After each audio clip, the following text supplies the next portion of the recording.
बदलते भारत की शान।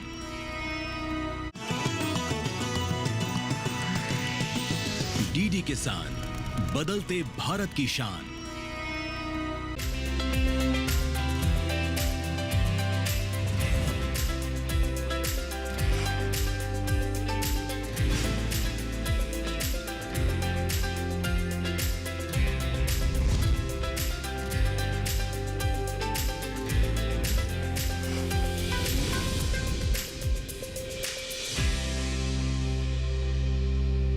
नमस्कार, आप देख रहे हैं दूरदर्शन किसान चैनल। मैं अदिति शर्मा सफल किसान कार्यक्रम में आप सभी का स्वागत करती हूं। हमारे कार्यक्रम सफल किसान में हम आपको कृषि और उससे संबंधित क्षेत्र में जो किसान कुछ अलग कर रहे हैं, ऐसी प्रतिभाएं जो कुछ नया कर रही हैं, उनसे मिलवाते हैं। हमारे देश में कई ऐसी महिला किसान हैं जो पारिवारिक जिम्मेदारियों को निभाते हुए खेती की दिशा और दशा दोनों को ही बदलने में सक्षम हैं। हमारी जो महिलाएं हैं वो फसल को सीधा बाजार में न बेचकर उनका प्रसंस्करण करके उत्पाद तैयार कर रही हैं और फिर उसकी बिकवाली कर अपनी आय को कई गुना तक बढ़ा रही हैं। ऐसी ही महिलाओं के प्रयासों का नतीजा है कि आज लोगों की सोच किसानों और साथ ही साथ खेती के प्रति काफी बदल गई है। आज के हमारे इस कार्यक्रम में हम आपको ले चलेंगे दिल्ली से सटे गाजियाबाद के लोनी ब्लॉक में, जहां पर रहती हैं हमारी सफल महिला किसान एकता यादव। अब उनके प्रयास इतने हैं कि वो आज सफलता की ऊंचाइयों को छू रही हैं, जिनके चलते वो सिर्फ सफल रही हैं। तो फिर आइए आज उनकी दास्तान को जानने के लिए रुख करते हैं उत्तर प्रदेश के गाजियाबाद के लोनी ब्लॉक के सिरोरा सलेमपुर गाँव की ओर।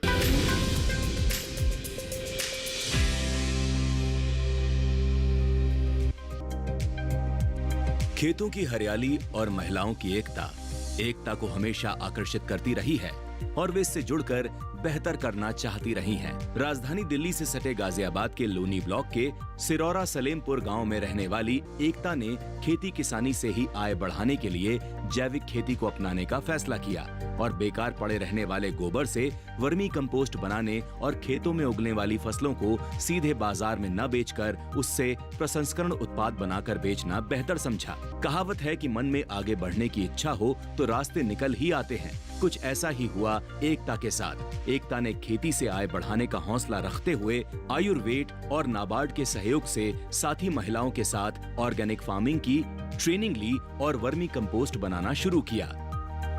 मैंने वर्मी कंपोस्ट का काम 2022 नवंबर में स्टार्ट किया था। इसको स्टार्ट करने से पहले हमारे गांव में आयुर्वेद के थ्रू एक ऑर्गेनिक फार्मिंग की ट्रेनिंग हुई थी, जिसमें 30 महिलाएं थी, जिसको स्पॉन्सर कर रही थी नाबार्ड। जिस 30 महिलाओं ने ट्रेनिंग ली थी, वो 15 दिवसीय ट्रेनिंग के बाद उसमें से 7 महिलाएं निकल के आई थी जो काम करने के लिए जागरूक थी। तो हमने सोचा क्या काम किया जाए। हमारे पास जो आसानी से मिलने वाली चीज़ थी वो था गोबर, क्योंकि महिलाएं गांव में जितनी भी हैं वो पशुपालन करती हैं। सबने, हम 7 महिलाओं ने तय किया कि हम एक 30 फुट का, 7 महिलाएं 30-30 फुट के 7 बेड बनाते हैं, जिससे कि हम एक महिला के पास एक हमारा बेड हो सके।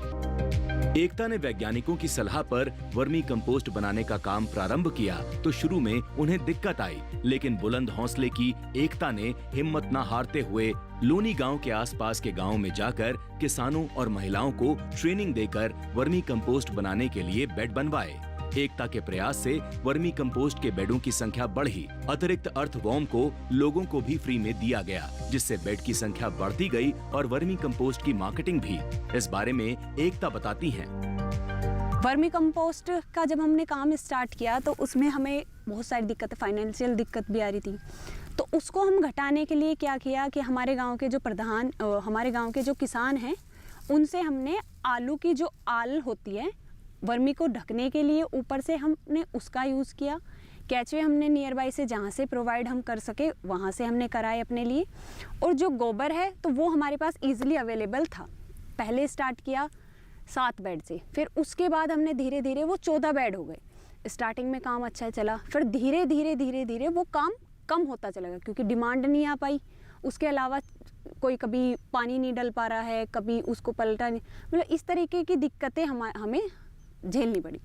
फिर हमने दोबारा से उसको बंद होने के बाद हमने जो कैचवे थे हमने उसको स्टोर किया ताकि हम अपना बीज बना सके, क्योंकि हमारे पास सिर्फ 14, उसके बाद हमने दोबारा से स्टार्ट किया। उससे पहले हमने क्या किया, लोनी गांव के 10 गांवों में जाकर अलग अलग गांवों में वर्मी कंपोस्ट की ट्रेनिंग की, जिन्होंने छोटे छोटे बेड अपने बनाए। किसी गांव वाले ने 5 बनाए, किसी ने 4, किसी ने 3। उसके अलावा भी दिल्ली के कुछ किसान थे, उनको जाके ट्रेनिंग दी। उन्होंने अच्छे प्लांट भी लगाए, 80 बेड के प्लांट भी लगाए। कुछ किसान ऐसे थे जिनको हमने अपने पास से, हमारे पास क्योंकि वर्मी कंपोस्ट जो अर्थवॉर्म था वो हमारे पास बहुत सारा हो गया था, तो कुछ लोगों को हमने ट्रेनिंग के साथ साथ में अर्थवॉर्म भी फ्री में प्रोवाइड किया, और उन्होंने भी अच्छे प्लेटफॉर्म पे जाके अपना वर्मी कंपोस्ट का काम भी कर रहे हैं और उसके अलावा मार्केटिंग भी कर रहे हैं। फिर हमने पिछले 4 महीने से ये अपना दोबारा सेटअप किया वर्मी कंपोस्ट का, जिसमें हम टारगेट लेके चल रहे हैं 80 बेड का। अभी हमारे 15 बेड हो पाए हैं, पर धीरे धीरे हम और बेड बढ़ाना सोच रहे हैं। वर्मी कंपोस्ट खाद बनाने के लिए एकता बेड बनाने में वैज्ञानिक तरीकों का पूरा ध्यान रखती हैं। जगह पूरी होने पर बेड की लंबाई साधारणतया 30 फुट रखी जाती है और स्पेस कम होने पर लंबाई घटा दी जाती है। केंचुए मरने न पाएं और तापमान अच्छा रहे, इसके लिए एकता पानी का छिड़काव करती हैं। इस बारे में एकता कहती हैं, एक बेड की लंबाई हम 30 फुट तक रखते हैं, और अगर हमारे पास एरिया का स्पेस कम है तो उसको हम घटा देते हैं, पर अगर हमारे पास स्पेस ठीक है तो हमने अपनी बेड की जो लंबाई रखी हुई है वो 30 फुट रखी हुई है। 30 फुट में हम 15 किलो कैचवे लेके चलते हैं। नीचे इसमें हमने 250 माइक्रोन की पॉलीथीन यूज़ की हुई है, और पानी के लिए अभी क्योंकि टेम्परेचर ज़्यादा है तो उसके लिए हम स्प्रिंकलर का भी यूज़ करते हैं, और वैसे भी छिड़काव का। पानी का ज़रूरत देखने के लिए क्या होता है कि अगर हमारा खाद इस तरह का है कि जिसमें पानी नहीं चढ़ रहा, तो ये ठीक है कि क्योंकि ये बन गया, ये ठीक है। और अगर इससे ज़्यादा है, पानी नहीं चढ़ रहा है, तो गर्मी की वजह से हीट बनेगी, जिससे हमारे कैचवे मर जाएंगे। और अगर सूख भी गया ज़्यादा तो उससे भी मर जाते। टेम्परेचर का मेंटेन के लिए हम स्प्रिंकलर का यूज़ कर देते हैं। बाकी शाम के टाइम में हम पाइप से पानी का स्प्रे करते हैं ताकि टेम्परेचर मेंटेन हो सके। बाकी इसको 15 से 20 दिन के बीच में एक बार पलट भी देते हैं ताकि ईजिली और जल्दी थोड़ा बन जाए वर्मी कंपोस्ट। आज के दौर में जैविक खेती का प्रचलन तेजी से बढ़ रहा है। इसमें वर्मी कंपोस्ट का प्रयोग हो रहा है। वर्मी कंपोस्ट यानी केंचुआ खाद पोषण पदार्थों से भरपूर एक उत्तम जैव उर्वरक है। ये केंचुआ आदि कीड़ों के द्वारा वनस्पतियों एवं भोजन के कचरे आदि को विघटित करके बनाई जाती है। वर्मी कंपोस्ट में बदबू नहीं होती है और मक्खी एवं मच्छर नहीं बढ़ते हैं। वातावरण प्रदूषित नहीं होता है। वर्मी कंपोस्ट 1.5 से 2 महीने के अंदर तैयार हो जाती है। वर्मी कंपोस्ट में 2.5 से 3% नाइट्रोजन, 1.5 से 2% सल्फर तथा 1.5 से 2% पोटाश पाया जाता है। ऐसी स्थिति में वर्मी कंपोस्ट रासायनिक खादों का एक बेहतर विकल्प माना जाता है। इसके प्रयोग से पैदा होने वाले उत्पादों के अच्छे दाम मिलते हैं और किसानों की आय में बढ़ोतरी होती है।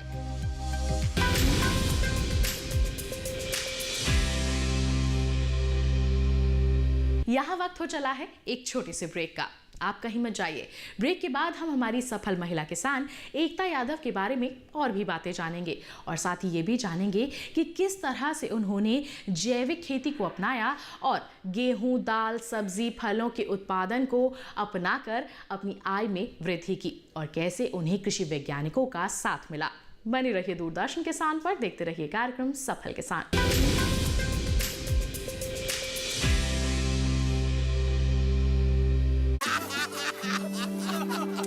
चुटकुला समझ नहीं आया? समझ तो ये नहीं आता कि खेत धान का या खरपतवार का। तो इसमें समझना क्या है दोस्त? ले आओ धान के खरपतवारों का स्पेशलिस्ट ग्रीन लेवल।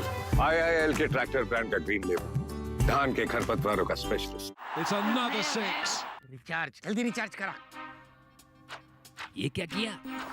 मैच तो गया। पेमेंट कैसे करेंगे? टोकनाइज कार्ड से। टोकन? हाँ, ऑनलाइन पेमेंट के लिए RBI लाए हैं टोकनाइजेशन। एक बार कार्ड डिटेल्स, OTP, CVV डालकर टोकन जनरेट कीजिए। कार्ड भी सुरक्षित और बार बार डिटेल्स भरने की नो झंझट। वही सुविधा अधिक सुरक्षित। ऑलराउंडर वो की मैं। RBI कहता है कि जानकार बनिए, सतर्क रहिए।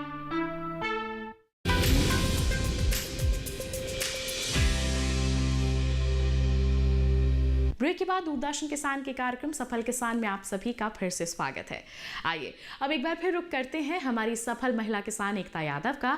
उनके सफर की जानकारी हासिल करते हैं। उन्हें किस तरह से प्रोत्साहन मिला, सहयोग मिला, इसके बारे में जानते हैं।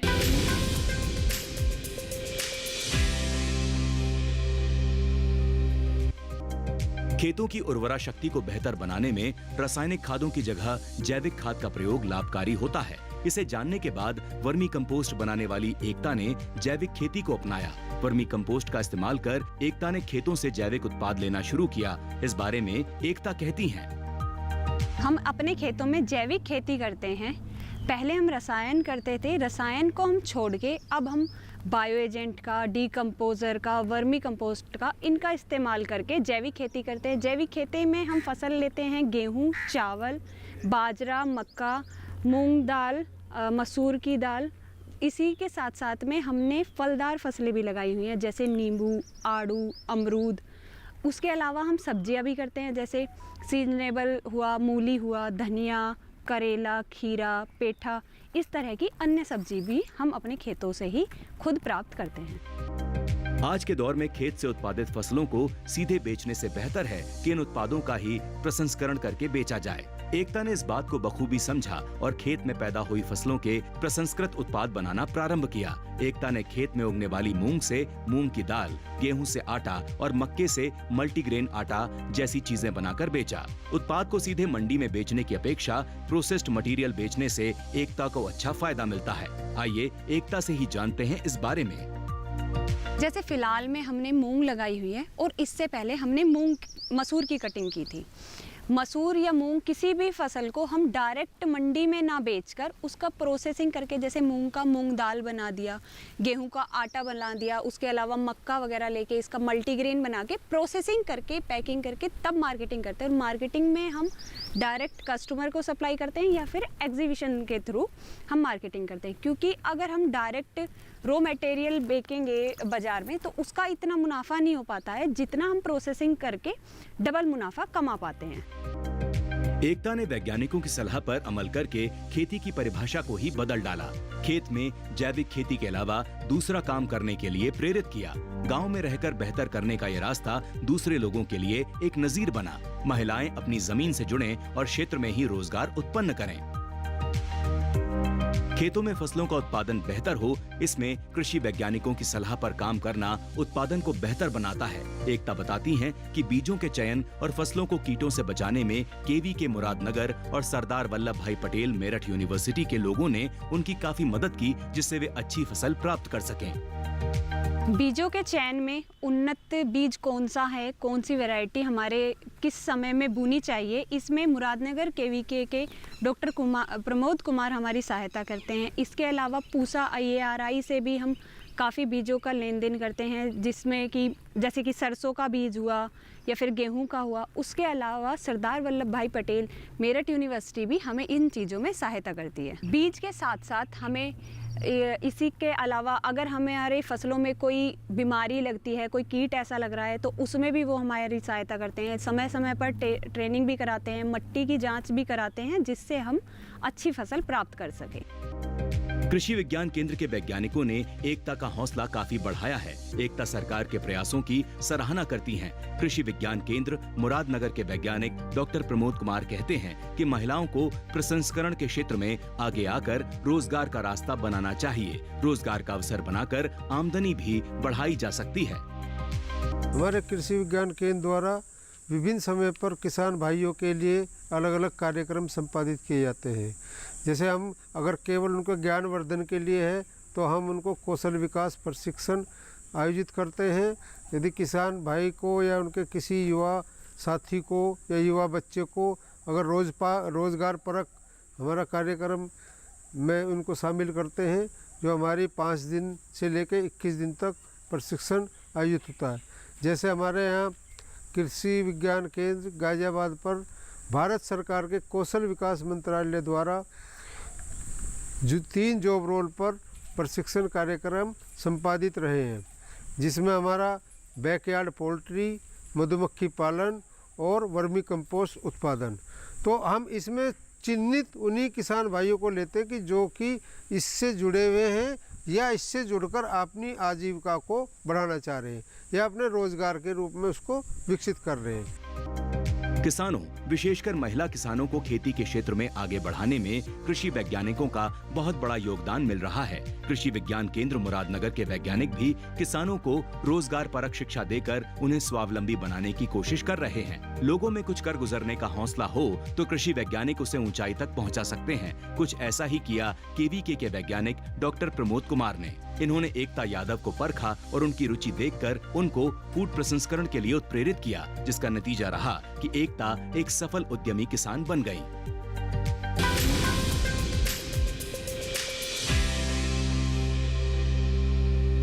वक्त हो चला है कार्यक्रम में एक और छोटे से ब्रेक का। आप कहीं मत जाइए। ब्रेक के बाद हम एकता यादव से ये जानेंगे कि फूड प्रोसेसिंग की ओर उन्होंने अपने कदम कैसे बढ़ाए, कौन कौन से उत्पाद उन्होंने तैयार किए और किस तरह के कदम उन्होंने उठाए जिससे उनकी आय में इतनी वृद्धि हुई। आप कहीं मत जाइए, बने रहिए दूरदर्शन किसान पर, देखते रहिए कार्यक्रम सफल किसान।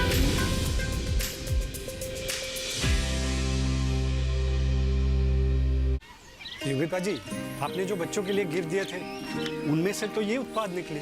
ये आपके बच्चों के लिए ही है। बच्चे वाला इसका क्या करेंगे? ये आपकी फसल को कीड़ों, रोग, दीमक सबसे बचाएगा, बिना आपको ये आपके खेत को नुकसान पहुंचाए। तो अपना आज अच्छा हुआ ना, और साथ ही साथ ये मिट्टी और फसल के स्वास्थ्य का ध्यान भी रखेगा, यानी अपनों का कल भी अच्छा। मतलब T20 और टेस्ट मैच दोनों में जी। बिल्कुल। IPL बायोलॉजिकल्स यूज करें अपने आज और अपनों के कल के लिए।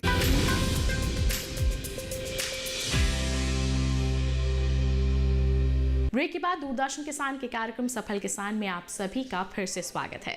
किसान भाइयों बहनों, आइए एक बार फिर रुक करें हमारी सफल महिला किसान का।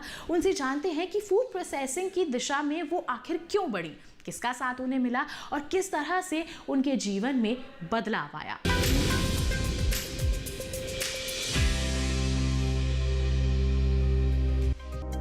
अपनी कड़ी मेहनत का जिक्र करते हुए एकता कहती हैं कि फूड प्रोसेसिंग का काम उसने वर्ष 2018 में चालू किया। शुरू में उसने गाय के दूध से घी बनाकर बेचा और लोगों को जोड़ने के लिए ग्रुप बनाया और प्रोसेसिंग यूनिट के लिए केवीके की मदद ली। हमने अपनी आय को बढ़ाने के लिए मैंने देखा कि मोदी जी हमेशा बोलते हैं सबका साथ सबका विकास। तो उस चीज की, उस बात के पीछे का रीजन जानने के लिए मैंने कुछ सोचा। तो उसके बाद हमने स्टार्ट किया दूध से प्रोसेस करके हमने घी बनाया, सबसे पहला जो प्रोडक्ट बनाया। उसके बाद बात आ रही थी कि भाई हम सबका साथ कैसे लें, फिर अब प्रोडक्ट तो बन गया। तो सबका साथ लेने के लिए हमने SHG ग्रुप बनाया जो कि NRLM की योजना के तहत चल रहा था। उस टाइम पे पहले हमें पता नहीं था कि भाई किस तरह से बनेगा ग्रुप या फिर कौन लोग लेने हैं, क्या उसका पूरा प्रोसेस है। तो उसके लिए हमने क्या किया कि पहले हम ब्लॉक में गए, लोनी ब्लॉक में, उनसे हमने जानकारी ली कि भाई किस किस तरह से हो सकता है। ग्रुप की जानकारी हमें ब्लॉक वालों ने दी, NRLM डिपार्टमेंट ने दी, गाजियाबाद वालों ने दी। उसके बाद हमने 10 लेडीज़ों का ग्रुप बनाया। फिर बात आई कि प्रोसेसिंग कैसे करनी है भाई, क्योंकि हमारे पास यूनिट तो उस टाइम पे थी नहीं। तो उसमें मुरादनगर केवीके ने या मेरठ यूनिवर्सिटी वालों ने, इन्होंने मदद की हमें। घी का काम अच्छी तरह से चलने के बाद एकता ने गेहूं और सरसों के प्रोडक्ट भी बनाकर बेचना प्रारंभ किया। काम बढ़ने पर एकता ने सेल्फ हेल्प ग्रुप बनाकर आसपास के जिलों सहित दिल्ली की भी दूसरी महिलाओं को जोड़ा और प्रोडक्ट भी बढ़ा दिए। इस काम में जिले के अधिकारियों ने भी एकता का सपोर्ट किया। घी बनाना सबसे अच्छा आसान काम था जो कि हम पहले से करते आ रहे, प्राकृतिक विधि से वही पुराने वाला अपना तरीका आजमा के हमने घी बनाया।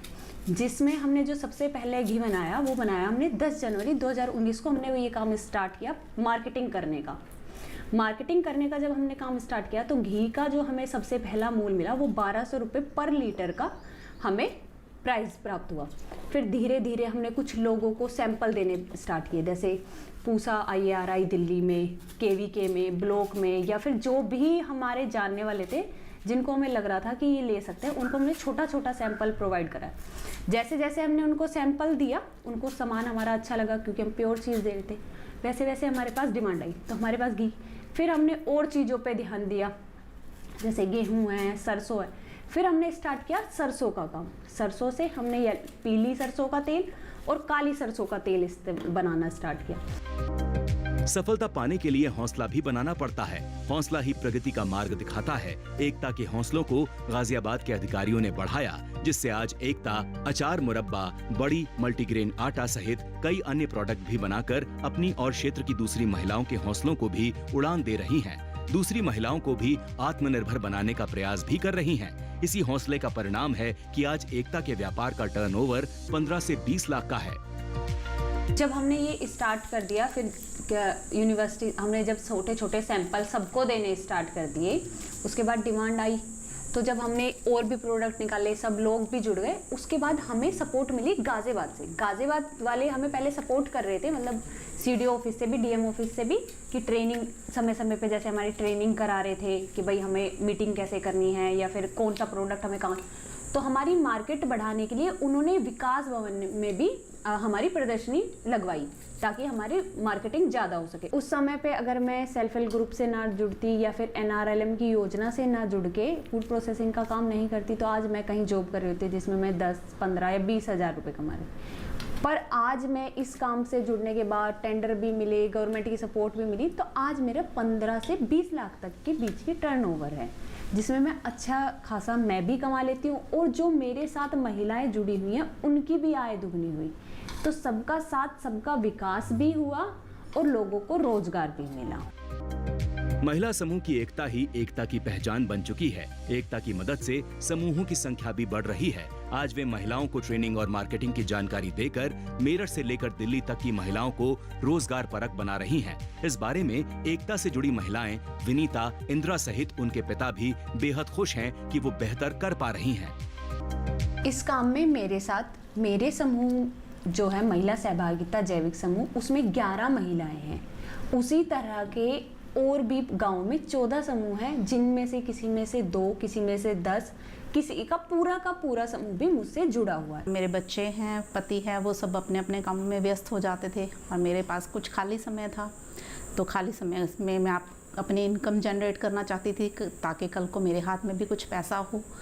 तो उससे मैंने एकता जी से इस दौरान संपर्क किया। इनके काम के बारे में हमें पता चला कि कैसे ये गांव से होते हुए भी कैसे ग्रो कर रही हैं और दूसरी महिलाओं को भी हेल्प कर रही हैं अपने साथ साथ। तो मैं भी इनसे काफ़ी मोटिवेट हुई, इनसे आके काम सीखा, इनका काम देखा, वर्मी कंपोस्ट का काम सीखा इनसे, और अपने पास की महिलाएं हैं जो उनको भी उनसे काम से जोड़ा। एकता काम करती थी अपना जैविक समूह का, तो मैंने बोला कि आम का अचार भी अपने समूह में जोड़ ले, और फिर हमने ये आम का अचार एकता को डालना बताया तो एकता डालने लगी। इसमें बिना केमिकल के ये 5 से 10 साल तक चल जाएगा, ऐसा ये अचार है। और एकता ने भी फिर ये अपने समूह में जोड़ लिया और वो भी डालती है। मैंने काम स्टार्ट किया था अचार का, तो शुरू में तो मैं घर में ही डालती थी अचार, बट सब लोगों ने, जब मेरे आस पड़ोस के लोगों ने खाया तो उनको पसंद आया,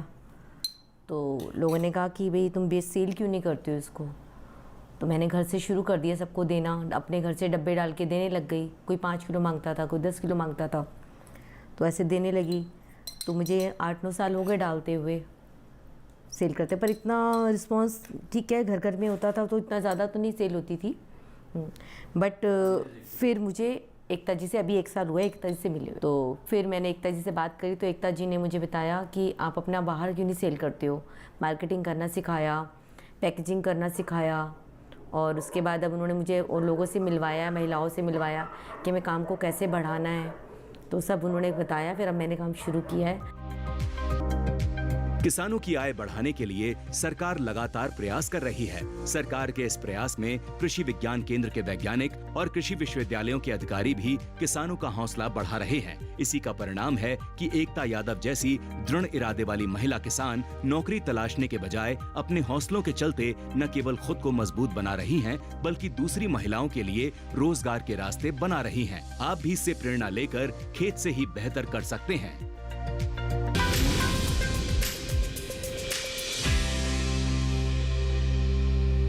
तो देखा आपने किसान भाइयों बहनों, अगर परिस्थितियां हमारे पक्ष में नहीं है तो हम थोड़ी सी मेहनत करके, थोड़ा सा ज्ञान अर्जित करके उन्हें बदल सकते हैं। और ऐसा ही कुछ कर दिखाया है हमारी आज की सफल महिला किसान ने, जो आज उद्यमी महिला किसान के नाम से जानी जाती हैं।